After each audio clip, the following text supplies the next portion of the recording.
Hi friends, on load tap changer ಯಾವ ರೀತಿ work ಆಗುತ್ತೆ ಮತ್ತು ಆ ಆನ್ ಲೋಡ್ ಟ್ಯಾಪ್ ಚೇಂಜರ್ಗೆ RTCC ಅಂತ ಒಂದು ಪ್ಯಾನಲ್ ಯೂಸ್ ಮಾಡಿರ್ತಾರೆ. ಸೊ ಅದು ಯಾವ ರೀತಿ ವರ್ಕ್ ಆಗುತ್ತೆ ಅಂತ ಈ ವಿಡಿಯೋದಲ್ಲಿ ಫುಲ್ ಕಂಪ್ಲೀಟ್ ಎಕ್ಸ್ಪ್ಲೇನ್ ಮಾಡ್ತೀನಿ. ಸೊ ವಿಡಿಯೋ ಸ್ಕಿಪ್ ಮಾಡಿದ್ರೆ ಲಾಸ್ಟ್ ಫುಲ್ಲಾಗಿ ನೋಡಿ, ನಿಮಗೆ ಇಂಟ್ರೆಸ್ಟಿಂಗ್ ಆಗಿರುತ್ತೆ.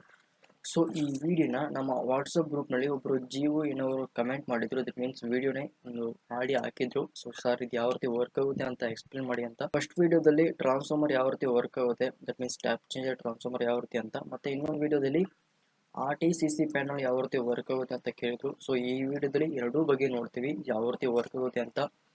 That means on load tap changer ಮತ್ತು RTCC ಪ್ಯಾನಲ್ ಯಾವ ರೀತಿ ವರ್ಕ್ ಆಗುತ್ತೆ ಅಂತ. ಸೊ ವಿಡಿಯೋ ಸ್ಕಿಪ್ ಮಾಡೋದು ಲಾಸ್ಟ್ ಫುಲ್ಲಾಗಿ ನೋಡಿ, ನಿಮಗೆ ಇಂಟ್ರೆಸ್ಟಿಂಗ್ ಆಗಿರುತ್ತೆ. ಸೊ ಇನ್ನು ಯಾರು ನಮ್ಮ ಇನ್ಸ್ಟಾಗ್ರಾಮಲ್ಲಿ ಫಾಲೋ ಮಾಡ್ತೇವೋ ಫಾಲೋ ಮಾಡಿ, ಕೆಳಗೆ ಡಿಸ್ಕ್ರಿಪ್ಷನ್ ಲಿಂಕ್ ಐತೆ. ಜೊತೆಗೆ ವಾಟ್ಸಪ್ ಗ್ರೂಪ್ನಲ್ಲಿ ಯಾರು ಜಾಯ್ನ್ ಆಗಿಲ್ವೋ ಕೆಳಗೆ ಡಿಸ್ಕ್ರಿಪ್ಷನ್ ಲಿಂಕ್ ಐತೆ, ಕ್ಲಿಕ್ ಮಾಡಿ ಜಾಯ್ನ್ ಆಗಿ. ಸೊ ಇವಾಗ ಮೇನ್ ಕಾನ್ಸೆಪ್ಟ್ಗೆ ಹೋಗೋಣ. ಸೊ ಟ್ಯಾಪ್ ಚೇಂಜಿಂಗ್ ಟ್ರಾನ್ಸ್ಫಾರ್ಮರ್ ಅಂದರೆ ಟ್ರಾನ್ಸ್ಫಾರ್ಮರ್ನ ಸೆಕೆಂಡರಿ ವೈಂಡಿಂಗ್ನಲ್ಲಿ ಯಾವುದೇ ರೀತಿಯ ವೋಲ್ಟೇಜ್ ವೇರಿ ಆಗದೆ ಕಾನ್ಸ್ಟೆಂಟಾಗಿ ಕೊಡೋದನ್ನೇ ಟ್ಯಾಪ್ ಚೇಂಜಿಂಗ್ ಟ್ರಾನ್ಸ್ಫಾರ್ಮರ್ ಅಂತ ಕರಿತೀವಿ. ದಟ್ ಮೀನ್ಸ್ ಪ್ರೈಮರಿ ವೈಂಡಿಂಗ್ನಲ್ಲಿ ಟ್ಯಾಪಿಂಗ್ನ ಮಾಡಿರ್ತೀವಿ. ಸೊ ಟ್ಯಾಪ್ನ ಇನ್ಕ್ರೀಸ್ ಡೌನ್ ಮಾಡಿ ಔಟ್ಪುಟ್ ವೋಲ್ಟೇಜ್ನ ಕಾನ್ಸ್ಟೆಂಟಾಗಿ ಕೊಡ್ತಿರ್ತೀವಿ ಫ್ರೆಂಡ್ಸ್, ಸರಿನಾ. ಸೊ ಇನ್ಪುಟ್ ಎಷ್ಟೇ ವೇರಿ ಆಗಿರ್ಬೋದು, ಸೊ ಕಮ್ಮಿ ಆದರೂ ಆಗ್ಬೋದು, ಜಾಸ್ತಿ ಆದರೂ ಆಗ್ಬೋದು. ಫಾರ್ ಎಕ್ಸಾಂಪಲ್ 11 KV ಇದ್ದರೆ 10 KV ಬರ್ಬೋದು ಅಥವಾ 12 KV ಬರ್ಬೋದು. ಆ ರೀತಿ ಆದರೆ ಔಟ್ಪುಟ್ ವೋಲ್ಟೇಜ್ನ ಕಾನ್ಸ್ಟೆಂಟಾಗಿ ಕೊಡ್ತಿರುತ್ತೆ. ಸೊ ಇವಾಗ ಟ್ಯಾಪ್ ಚೇಂಜರ್ ಟ್ರಾನ್ಸ್ಫಾರ್ಮರ್ನಲ್ಲಿ ಕಾಮನ್ ಆಗಿ 2 ಟೈಪ್ಸ್ ಐತೆ. ಒಂದು ಆನ್ ಲೋಡ್ ಟ್ಯಾಪ್ ಚೇಂಜರ್, ಇನ್ನೊಂದು off load tap changer. So common ಆಗಿ ಎಲ್ಲ ಸ್ಟೇಷನ್ ಮತ್ತು ಇಂಡಸ್ಟ್ರಿಯಲ್ಲಿ ಯೂಸ್ ಮಾಡುವಂಥದ್ದು on load tap changer. That means OLTC ಅಂತ ಕರೀತಾರೆ, ಆನ್ ಲೋಡ್ ಟ್ಯಾಪ್ ಚೇಂಜರ್ ಅಂತ. ಆನ್ ಲೋಡ್ ಟ್ಯಾಪ್ ಚೇಂಜರ್ ಅಂದರೆ ಸೆಕೆಂಡರಿ ವೈಂಡಿಂಗ್ನಲ್ಲಿ ಕನೆಕ್ಟ್ ಮಾಡಿರುವಂಥ ಲೋಡ್ ಬಂದು ಯಾವುದೇ ರೀತಿಯ ಡಿಸ್ಕನೆಕ್ಟ್ ಆಗದೆ ಕಂಟಿನ್ಯೂಸ್ ಆಗಿ ರನ್ ಆಗಿರುವಾಗ ನಾವು ಟ್ಯಾಪ್ನ ಚೇಂಜ್ ಮಾಡೋದು. ಆಫ್ ಲೋಡ್ ಟ್ಯಾಪ್ ಚೇಂಜರ್ ಅಂದರೆ ಪ್ರೈಮರಿ ವೈಂಡಿಂಗ್ನಲ್ಲಿ ನಾವು ಸಪ್ಲೈನ ಡಿಸ್ಕನೆಕ್ಟ್ ಮಾಡಿ ಅಥವಾ ಟ್ರಾನ್ಸ್ಫಾರ್ಮರ್ನ ಶಟ್ ಡೌನ್ ಮಾಡಿ ನಾವು ಟ್ಯಾಪ್ನ ಚೇಂಜ್ ಮಾಡೋದನ್ನ ಆಫ್ ಲೋಡ್ ಟ್ಯಾಪ್ ಚೇಂಜರ್ ಅಂತ ಕರಿತೀವಿ. So on load tap change ಅಂದರೆ ಲೋಡ್ ಕನೆಕ್ಟ್ ಮಾಡಿರುವಾಗಲೇ ಕಂಟಿನ್ಯೂಸ್ ಆಗಿ ರನ್ ಆಯ್ತಿರುವಾಗ ಲೋಡ್ ಬಂದು ಆವಾಗಲೇ ನಾವು ಟ್ಯಾಪ್ನ ಚೇಂಜ್ ಮಾಡೋದು. ಸೊ ಅದೇ ಆನ್ ಲೋಡ್ ಟ್ಯಾಪ್ ಚೇಂಜರ್. ಈ ವಿಡಿಯೋದಲ್ಲಿ ಆನ್ ಲೋಡ್ ಟ್ಯಾಪ್ ಚೇಂಜರ್ ಬಗ್ಗೆನೇ ನೋಡ್ತೀವಿ. ಒಂದು ಟ್ರಾನ್ಸ್ಫಾರ್ಮರ್ಗೆ ಟ್ಯಾಪಿನ ಯಾವ ವೈಂಡಿಂಗ್ ನಲ್ಲಿ ಮಾಡ್ತಾರೆ ಅಂದರೆ high voltage winding, that means HV winding ನಲ್ಲಿ ಟ್ಯಾಪ್ನ ಮಾಡ್ತಾರೆ. ಏಕೆ ಅಂದರೆ ಹೈ ವೋಲ್ಟೇಜ್ ವೈಂಡಿಂಗ್ ನಲ್ಲಿ ಲೋ ಕರೆಂಟ್ ಇರುತ್ತೆ ಫ್ರೆಂಡ್ಸ್. ಯಾಕೆಂದರೆ ನೀವು ಫಾರ್ ಎಕ್ಸಾಂಪಲ್ ಸ್ಟೆಪ್ ಅಪ್ ಟ್ರಾನ್ಸ್ಫಾರ್ಮರ್ನ ಕನ್ಸಿಡರ್ ಮಾಡಿ. ಸ್ಟೆಪ್ ಅಪ್ ಮಾಡಿದ್ರೆ ವೋಲ್ಟೇಜ್ ಬಂದು ಇನ್ಕ್ರೀಸ್ ಆಗುತ್ತೆ, ಕರೆಂಟ್ ಬಂದು ಡಿಕ್ರೀಸ್ ಆಗುತ್ತೆ.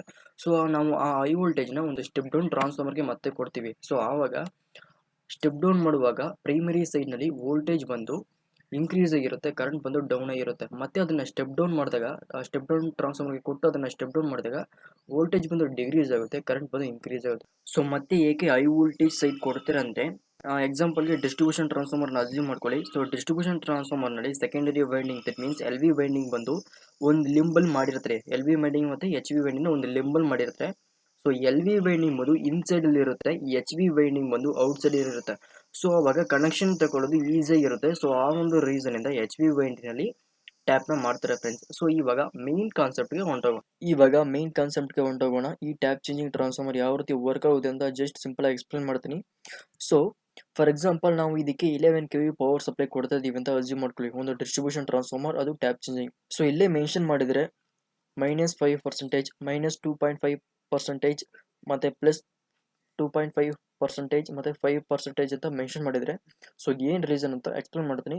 ಫಾರ್ ಎಕ್ಸಾಂಪಲ್ ನಾವು 11 KV ಪವರ್ ಸಪ್ಲೈ ಕೊಡ್ತಾ ಇರ್ತೀವಿ. ಸೊ ಆವಾಗ ನಾರ್ಮಲ್ ಆಗಿ 0 ಇರುತ್ತೆ, ಸರಿನಾ. ಸೊ ಕಾಮನ್ ಆಗಿ ಈ ರೀತಿ ನಾವು ಲೈವ್ ಆಗಿ ನೋಡುವಾಗ ನಾವು ಒಂದು ಟ್ರಾನ್ಸ್ಫಾರ್ಮರ್ ಟ್ಯಾಪ್ ಚೇಂಜ್ ಎಷ್ಟಲ್ಲಿ ಇಟ್ಟಿರ್ತೀವಿ ಅಂದರೆ ಕಾಮನ್ ಆಗಿ 4 ಇಟ್ಟಿರ್ತೀವಿ. ಯಾಕೆಂದರೆ ಅಲ್ಲೇ ಅಡ್ಜಸ್ಟ್ಮೆಂಟ್ ಕೊಡಿಸಿರ್ತಾರೆ. ಸೊ ಇಲ್ಲಿ ಬಂದು 3L ಕುಣಿಸಿದ್ದಾರೆ, ದಟ್ ಮೀನ್ಸ್ 0% ಅಲ್ಲಿ ಐತೆ. ಸೊ 11 KV ಕಾಮನ್ ಆಗಿ ಬರ್ತಾ ಇರುತ್ತೆ. ಅದನ್ನು 230 ವೋಲ್ಟೇಜಾಗಿ ಕನ್ವರ್ಟ್ ಮಾಡಿ ಕೊಡುತ್ತೆ. Phase to neutral, phase to phase 440 voltage convert ಮಾಡಿ ಕೊಡುತ್ತೆ. ಸೊ ಇವಾಗ ಫಾರ್ ಎಕ್ಸಾಂಪಲ್ ಒಂದು 10 KV ಬರುತ್ತೆ ಅಂತ ಅಸ್ಯೂಮ್ ಮಾಡ್ಕೊಳ್ಳಿ. ಜಸ್ಟ್ 10 KV ಮಾತ್ರ ಬರ್ತಾ ಇದೆ. ಸೊ ಇವಾಗ ಏನು ಮಾಡ್ತಾರೆ ಅಂದರೆ ಟ್ಯಾಪ್ ಚೇಂಜಿನ ಇನ್ಕ್ರೀಸ್ ಮಾಡ್ತಾರೆ. ಸೊ ದಟ್ ಮೀನ್ಸ್ ವೈಂಡಿಂಗ್ನ ಇನ್ಕ್ರೀಸ್ ಮಾಡ್ತಾರೆ. ದಟ್ ಮೀನ್ಸ್ +2.5 ಅಥವಾ 5%ಗೆ ಇನ್ಕ್ರೀಸ್ ಮಾಡ್ತಾರೆ. ಸೊ ಆವಾಗ ಏನಾಗುತ್ತೆ ಅಂದರೆ ವೈಂಡಿಂಗ್ ಬಂದು ಇನ್ಕ್ರೀಸ್ ಆಗುತ್ತೆ, ಆವಾಗ ಫ್ಲೆಕ್ಸ್ ಬಂದು ಜಾಸ್ತಿ ಕ್ರಿಯೇಟ್ ಆಗುತ್ತೆ. ಸೊ ಅವಾಗ ಕ್ರಿಯೇಟ್ ಆದಾಗ ಸೆಕೆಂಡರಿ ವೈಂಡಿಂಗ್ ಲಿಂಕ್ ಆದಾಗ ಆ ಫ್ಲೆಕ್ಸ್ ಕೋರ್ನ ಮುಖಾಂತರ ಕಾಮನ್ ಆಗಿ ವೋಲ್ಟೇಜ್ ಒಂದು ಲೆವೆಲ್ ಬರ್ತಾ ಇರುತ್ತೆ.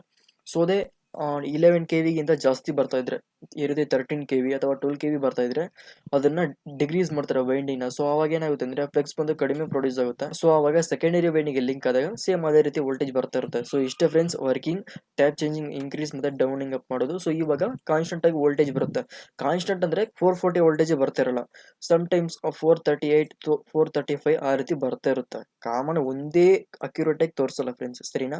ಸೊ ಇದು ವರ್ಕಿಂಗ್. ಸೊ ಈ ಟ್ಯಾಪ್ ನ ಚೇಂಜ್ ಮಾಡಲು ಆಟೋಮೆಟಿಕ್ ಆಗಿ ಮತ್ತು ಮ್ಯಾನ್ಯುವಲ್ ಆಗಿ ಕೂಡ ಮಾಡ್ತಾ ಇರ್ತಾರೆ. ಸೊ ಆಟೋಮೆಟಿಕ್ ಆಗಿ ಮಾಡಲು ಇನ್ಸೈಡ್ ನಲ್ಲಿ ಒಂದು 3 ಫೇಸ್ ಇಂಡಕ್ಷನ್ ಮೋಟರ್ ನ ಪ್ಲೇಸ್ ಮಾಡಿರ್ತಾರೆ. ಸೊ ಆ 3 ಫೇಸ್ ಇಂಡಕ್ಷನ್ ಮೋಟರ್ ಬಂದು forward direction, that means rise ಆದಾಗ ಟ್ಯಾಪ್ ನ ಅಪ್ ಮಾಡ್ತಿರುತ್ತೆ, ದಟ್ ಮೀನ್ಸ್ ಟ್ಯಾಪ್ ನ ಇನ್ಕ್ರೀಸ್ ಮಾಡುತ್ತೆ. ಸೊ ಮೋಟರ್ ಬಂದು ರಿವರ್ಸ್ ಆಗಿ ರನ್ ಆದಾಗ ಟ್ಯಾಪ್ ಡೌನ್ ಆಗುತ್ತೆ ಫ್ರೆಂಡ್ಸ್, ದಟ್ ಮೀನ್ಸ್ ವೈಂಡಿಂಗ್ ಬಂದು ಕಮ್ಮಿ ಆಗುತ್ತೆ. ಸೊ ಇದು ಮೋಟರ್ನ ಪ್ಲೇಸ್ ಮಾಡಿ ಯೂಸ್ ಮಾಡ್ತಾರೆ. ಸೊ ಅದೇ ರೀತಿ ಇನ್ಸೈಡ್ ನಲ್ಲಿ ಹ್ಯಾಂಡಲ್ ನ ಕೊಟ್ಟಿರ್ತಾರೆ, ದಟ್ ಮೀನ್ಸ್ ಈ ರೀತಿ ನೋಡಿ ಫ್ರೆಂಡ್ಸ್, ಈ ಹ್ಯಾಂಡಲ್ ನ ಮುಖಾಂತರ ಮ್ಯಾನ್ಯುವಲ್ ಆಗಿ ಈ ಟ್ಯಾಪ್ ನ, ದಟ್ ಮೀನ್ಸ್ ಈ ಟ್ಯಾಪ್ ಚೇಂಜ್ ಅನ್ನು ಆಪರೇಟ್ ಮಾಡಬಹುದು. ಸೊ ಈ ಜಾಗದಲ್ಲಿ ಪ್ಲೇಸ್ ಮಾಡಿ ಈ ಟ್ಯಾಪ್ ನ ಈ ಮ್ಯಾನ್ಯುವಲ್ ಹ್ಯಾಂಡಲ್ ನ ಹಾಕಿ ಪ್ಲೇಸ್ ಮಾಡಿ ನಾವು ಟ್ಯಾಪ್ ನ ಚೇಂಜ್ ಮಾಡ್ಕೋಬಹುದು. ಸೊ ಯಾವಾಗ ಟ್ಯಾಪ್ ನ ಚೇಂಜ್ ಮಾಡಬೇಕು ಅಂತ ಗೊತ್ತಾಗುತ್ತೆ ಅಂದ್ರೆ ಸೆಕೆಂಡರಿ ವೈಂಡಿಂಗ್ ನಲ್ಲಿ ವೋಲ್ಟೇಜ್ ಬಂದು ವೇರಿಯೇಷನ್ ಆಗ್ತಿರುತ್ತೆ. ಸೊ ಅದ್ಯಾವ್ದ್ರಲ್ಲಿ ಗೊತ್ತಾಗುತ್ತೆ ಅಂದ್ರೆ RTCC, that means remote tap changer controller ಅಂತ. ಸೊ ಆ ಪ್ಯಾನಲ್ ಗೊತ್ತಾಗುತ್ತೆ. ಸೊ ಆ ಪ್ಯಾನಲ್ ನಲ್ಲಿ ಮತ್ತೆ ಇನ್ನೊಂದು ಇರುತ್ತೆ, ದಟ್ ಮೀನ್ಸ್ AVR ಅಂತ ಕರೀತಾರೆ ಸಿಂಪಲ್ ಆಗಿ.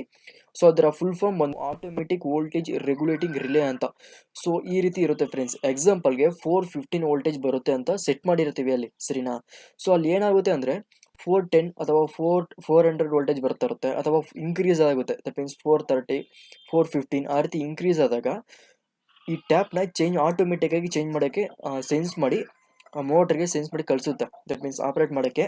ಆವಾಗ ಮೋಟರ್ ಬಂದು ಆಟೋಮೆಟಿಕ್ ಆಗಿ ಇಂಡಿಕೇಶನ್ ಮಾಡುತ್ತೆ.